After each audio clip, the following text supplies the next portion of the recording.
you have time. They looked at the most successful men and women of the world, and they found that they had like 7, 8 things in common. And one of the things they all had in common was a routine. You have no idea how limitless it is when you're not afraid of what other people think or say. You have no idea. There's not 2 people watching this thing that even has a concept of what it is to act as if you have no limits to your abilities. 0. So never say, I can't afford it. My rich dad forbade his son and me to say the words, I can't. He says, ask yourself, how can I? I know what my intent is, so why would I be scared? I want to build the biggest building in town. That's who I am. And you know how I want to do that? By building the biggest building in town. And a lot of people want to build the biggest building in town, and you know how they want to do it? By tearing everybody else's building down. If somebody is starting from scratch, what are the traits, skill sets that they should be cultivating in order to up the odds of their success? They should focus on one thing in general, rather than lots of different things that you're not sure about. Because if you're starting out, everything looks like an opportunity. So the correct answer is all of them are opportunities, but all of them won't work unless you pick one, right? So you have to say no to all the other mistresses. So boom, you pick one. And then from there, I always say 6 figures is sell something to someone. That's it. And if you want more details, sell something to someone. So it's one avatar, one product, one channel. So you don't have to figure out, how do I create 20 pieces of content across? It's like, just pick one channel, one media source, whether it's Facebook, Instagram, YouTube, whatever, Twitter. Consistently start going on that, whether that's cold outbound, whether that's content, whether it's running paid ads, whether it's affiliates, word of mouth, whatever it is. And start reaching out to people there to start selling your stuff.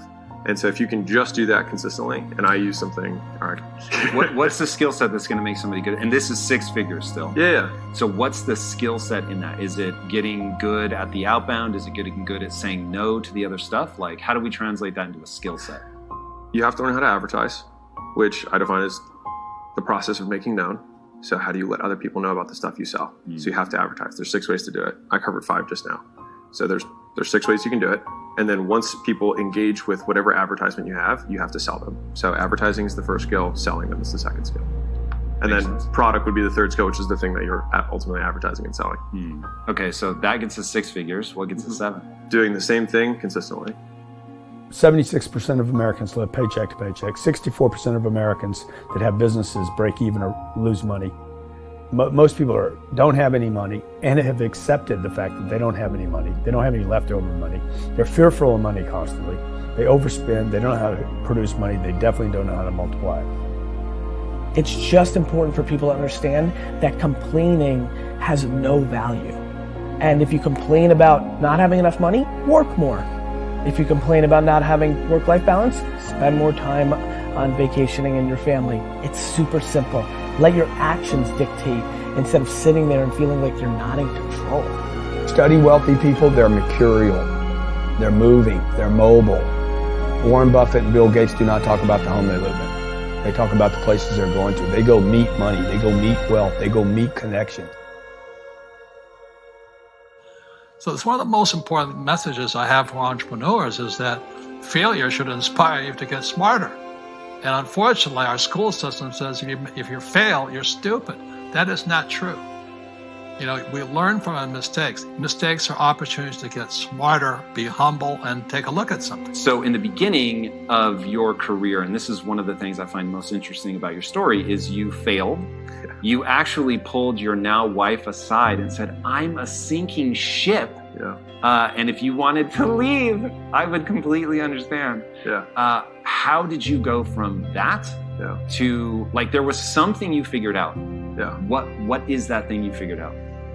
We did the only thing we knew how to do, which was market and sell. And that was how we got out of that. And honestly, that single skill of being able to generate leads, independent of the industry, has been like my get out of jail free card, which has allowed me to fail over and over. Poverty is passed on.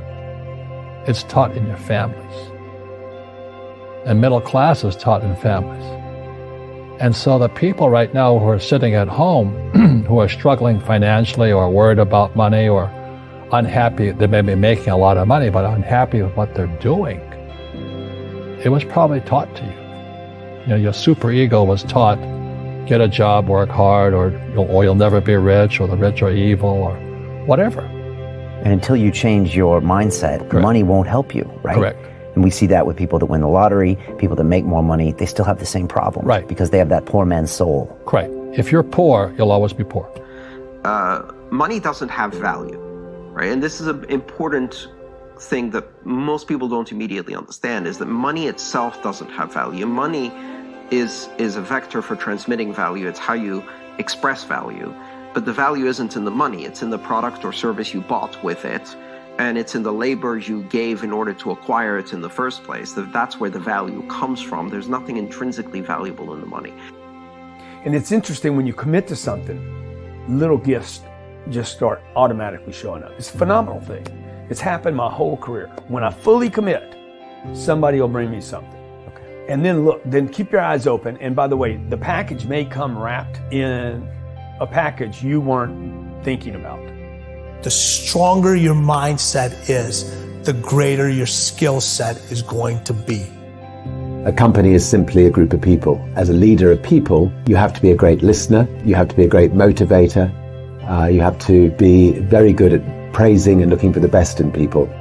Everything was done to try to learn how to become a better basketball player. Everything. And so when you have that point of view, then literally the world becomes your library to help you to become better at your craft.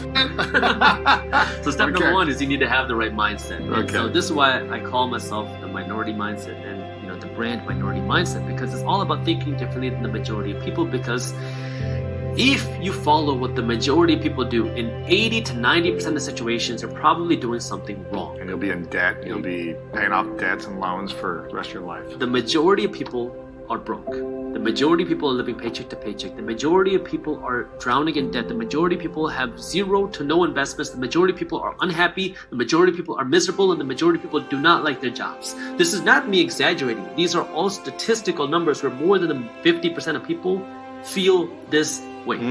And so if now you keep doing what everybody else does, you're going to end up like everybody else. And so this is where now you want to think a little bit different and try to find what's right for you and try to get educated yourself. Because when it comes to the mindset, the first thing you have to understand is that it is possible. Because if you're sitting there saying it's not possible for someone like me, somebody who has my background, my parents, my whatever, I can't become successful, I 100% guarantee that you will not be able to become successful.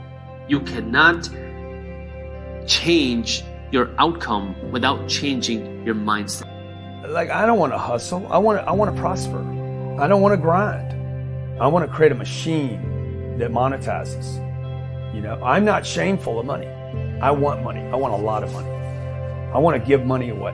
I want to raise a lot of money. You can't do that if you're broke. You think Warren Buffett reading just to be reading? The majority of you are poor because you read poor stuff. If I'm lying to you about who I am, or I'm lying to you about whatever, there's no starting point. There's a false reality. You have to create the real reality.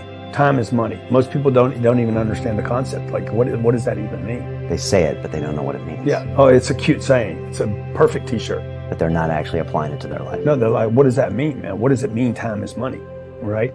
How do you multiply time? How do you buy time? Rich people buy time. In order to do that, we got to change what we focus on from the question of what do I have to do to what's my outcome? What do I want? What's most important to me? What's the result I'm committed to getting? That one change will change completely how you respond in your life, because it will change you from focusing where everyone's demanding your attention or what you're afraid of or what might give you pleasure in the moment to what's most important to you. Your heart, your life, your happiness is your responsibility and your responsibility alone. And that's one thing people could change today. Correct. Right now is that dialogue in their head. Stop saying the word can't. I can't. Right. So how can I? How can I? Especially as in, I can't afford it. How can I afford that? Right. Because that opens them up to looking at it as an investment to a greater future. It's just a matter of personal willpower, which is spiritual. Just saying, if they can do it, I can do it. Rich people don't waste time. They realize it's their most important commodity. They don't watch a lot of TV. They don't do a lot of entertainment. If they're not working, they're studying their craft and getting better at their craft. All that's a big way of saying is, if you can develop a psychology of resilience in yourself, you don't have to be optimistic or fake, you can be real. The realness is, whatever shows up, you are larger than anything that can happen to you. You are larger than any financial challenge you could ever face. Initially, we'll say, well, look at their houses, look at their homes, and they don't really have electricity, they don't have this, but they don't feel poor. It's your identity. The way you define the wealth determines whether you're wealthy or not. So are there enough things for you, knowing that 2/3 of the planet lives on $2 a day, that you could get yourself to really feel grateful, yes or no? How much of your life do you get benefits from today that you never had to create? The first rule of success is to have a vision. You see, if you don't have a vision of where you go, and if you don't have a goal where you go, you drift around and you never end up anywhere. Do you know how great it felt that I knew where I was going? Imagine the majority of people don't know where they're going. I knew where I was going. You know, motivation gets you started. Good habits keep you going. Most people just have piss poor habits. 2/3 of all Fortune 500 CEOs have one thing in common: military background. Really? 2/3 of those 2/3 have something else: martial arts. But you have to do something every day that scares you. You lay out 3 traits of ultra successful people. Yeah. I don't know if they're yours or if you read them somewhere. They're not mine. So brilliant. And when you said it, you put words to something that I have felt for a very long time. Yeah. If you don't remember them, I have them here. But if you remember, I remember them. Yes. And so there's 3 traits that people then they looked at, because they were trying to find habits of highly successful people, and when they actually pulled apart, it's not, and I hope I'm not contradicting anything, but there's people who are really rich who wake up really late and work really late, and there's people really rich who wake up really, really early, and there's people who are really rich who eat really healthy, and there's people really rich who drink Coca-Cola and eat French fries every day. And so there's all these things that we want to make as truths, but there's easy examples that counter those things. So it's like, what are the few things that are true, or at least that seem to be present in all of the situations? And it seems as though there were surprisingly few. And so the 3 common traits that they had found were: 1, that people have a superiority complex. They believe they're better than others, and they believe that they deserve more than everyone else does, and that they can accomplish big goals, right? So they have a bigger vision because they believe they deserve it, or whatever it is, that they were able to identify that. The second thing that they were able to identify is that they had crippling insecurity, and which is a paradox of paradoxes. They feel they'll never be enough, and they'll always be measured against the things that they've achieved. And so you've got this crazy dynamic between they think they're better than everyone, they think they deserve more, they want to go after this big hill, and at the same time, they fear they'll never be good enough, they'll never actually achieve it, and they actually suck. And then the third piece, which kind of adds the beautiful mix of this, is impulse control. And so they're able to control their actions and focus on a single thing for an extended period of time. And so if you put those 3 things together, it's like you've got a big goal that's pulling you this way. You've got this big fear that you are running away from, and then you've got impulse control to keep you focused on the one thing that matters. If you are the type of person who has those traits, then you are very likely to be successful. There are 3 keys, I believe, to making money. First one's perspicacity. Most people go through life and they do not pay attention. I've said this before and I want to stick by it because it's so important. You need to pay attention to every single time you spend money, because you cannot make money. You're not the Federal Reserve, you're not a government. Governments make money. All of us take money from somebody else or a business or a government. We take money from other things. Second thing is network. It's hard to make money if you don't know anybody who has money. If you sit in a room full of ice cream experts and all they talk about is ice cream, how to make ice cream, the different flavors, how to store it, how to move it, how to sell it, even by accident, if you hang around with these people long enough, when someone asks you a question about ice cream, guess what you're gonna know the answer. You're gonna say, you know what? That's because it's pistachio, and that needs to be 2 degrees higher than chocolate. And you're gonna look like a smart ass. So if you sit in a room full of people who are making a bunch of money, and third, it's to identify the reason why you don't have as much money as you want so far. And there's one of 3 reasons. You are either lazy, stupid, or arrogant. I'm telling you, this is the secret, the real secret, to shift it inside of you and to add the real value. Most people are trying to pursue something in the future that they already have. I want you to think of what it is you think you want that will make you wealthy or financially free. by defining the game in a winnable way. A certain amount of money that we meet, and that covers what we're going to call financial security, which might be your housing, your cars, your food, and basic entertainment. How many would feel rich if you didn't have to work, if your investments alone, the income from your investments, the income, covered those 4 items: your housing for the rest of your life, your food, right, your travel, and some entertainment? How many think that would feel pretty good? Say aye. And by the way, that number is way smaller than what most of you think of when you think about being financially independent, which is everything covered without working. So why not get the first one down pat? And you're going to know exactly what that number is for you and what it's going to take for that number where you don't have to work to meet it. Then we can look at financial independence, where you don't have to work and everything is covered. Then we go to financial freedom. You don't have to work and everything you can think of is covered. Anything you ever want to do for yourself or others, those you want to give, that's a different level, isn't it? And most people think of financial freedom, they come up with this gigantic number that if you even figured out everything you want, it's nowhere near as big as you think. One day, you're going to realize your life is yours, and there's a lot of people important to you that surround it, but ultimately it's yours. Then you must decide where you want to invest this life. Invest in something worthwhile. Hey everyone, I hope you enjoyed the video. If you did, please don't forget to hit that like button. It really helps support the channel. And if you haven't already, make sure to subscribe and turn on the notification bell so you won't miss any of our upcoming content. Your support means the world to me, and I can't wait to see you in the next one. Until then, take care and stay excellent.